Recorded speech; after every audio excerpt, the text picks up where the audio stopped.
जय श्री गणेश जी। हर हर महादेव। बेहू ज्योतिष आचार्य डॉक्टर संध्या सक्सेना हरिद्वार उत्तराखंड से आपका बहुत बहुत स्वागत करती हूँ। बहुत सारे लोग बात करते हैं और मुझसे पूछते हैं कि ये हम जब किसी को अपनी तरफ आकर्षित करते हैं या सम्मोहित करते हैं या वशीभूत करते हैं या वशीकरण करते हैं तो क्या ऐसा संभव है। तो मेरा आंसर है बिल्कुल ऐसा हो सकता है। बहुत सारे से छोटे बड़े मंत्रास होते हैं जिनके द्वारा हम किसी को वशीभूत कर सकते हैं। बहुत सारी ऐसी मुद्राएं हैं जिनको हम कर लें तो हम किसी को भी वशीभूत कर सकते हैं। छोटे बड़े ऐसे बहुत सारे उपाय हैं, उनको अगर हम छोटा मोटा कर लेते हैं तो हम किसी को वशीभूत कर सकते हैं।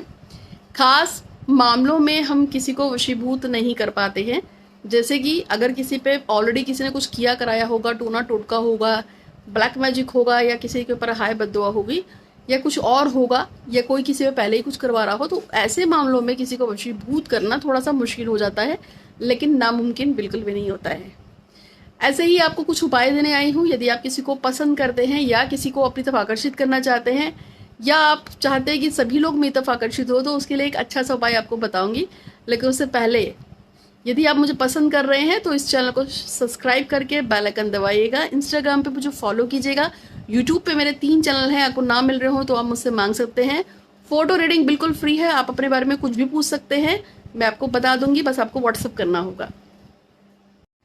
तो अब हम बात करते हैं कि आखिर ऐसे कौन से 3 प्रयोग है जिसके द्वारा आप किसी को भी अपने वशीभूत कर सकते हैं।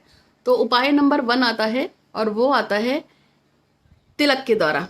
यदि आपको कहीं से सिद्ध गोरोचन का तिलक मिल जाए, लेकिन सिद्ध किया हुआ ही होना चाहिए, आप हमारी संस्था से भी मंगा सकते हैं।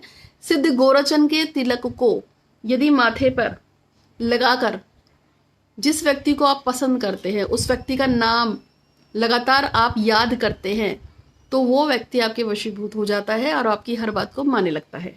उपाय नंबर 2, उसी सिद्ध गोरोचन से भोजपत्र पर एक वशीकरण यंत्र बनाकर उसके ऊपर यदि उस व्यक्ति का नाम लिखकर उसको अपने पास छुपा के रख लिया जाए तो भी वो व्यक्ति आपके वशीभूत हो जाता है, जिसको आप अपने बस में करना चाहते हैं।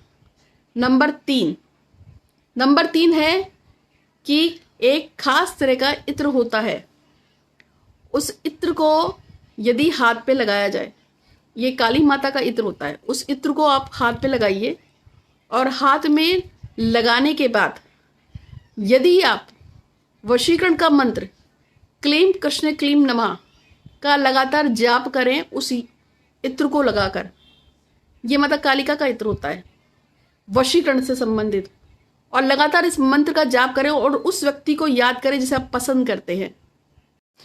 तो इस वशीकरण का मंत्र क्लीम कृष्ण क्लीम नमः या ओम क्लीम कृष्णाय नमः का 1.25 लाख जाप कीजिए, या इसका जाप करते हुए उस इत्र को हाथ पे लगाकर माता कालिका का जो होता है, उसके बाद आप जिस व्यक्ति को भी याद करते हैं तो वो व्यक्ति आपके वशीभूत होता है।